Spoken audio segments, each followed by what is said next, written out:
همون که را یلسین الکگولیک میگن، دیگر میگن او چند بار همین الیتاهای خود را روفته برکنار کرده بود.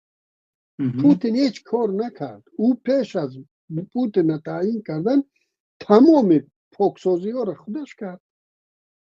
پوتین آورد برای پوتین آماده کرد. همه همون آدمای پوتین علاقه منصب ها را گرفته بودن. در همه اینا، یعنی اگر به تاریخ نظر افکنید، در همه جاهایی که همین خیلی انتقال قدرت است، همون شاه باشد، امپراتور باشد، او پیش از همون انتقال قدرت فرزنداش رو میکشت. فرزندش رو که برای انتقال قدرت تعدیل بود او رو میکشت، به طوری واقعی میگرفت میکشت. پدر فرزندش رو میکشت که انتقال قدرت به همون فرزندی که او در نظر دارد به اون مشکل ایجاد نشود. رامونوف هم تو دینا یک الیتا رو الیتا کرد.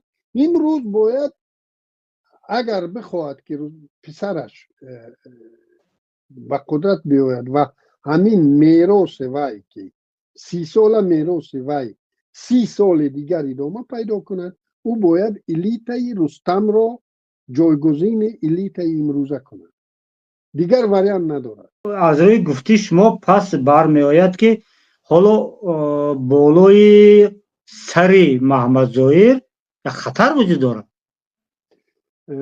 به نظر می رسد که یگان خطر وجود ندارد، چون او خیلی خیلی پابرجا و ششت است.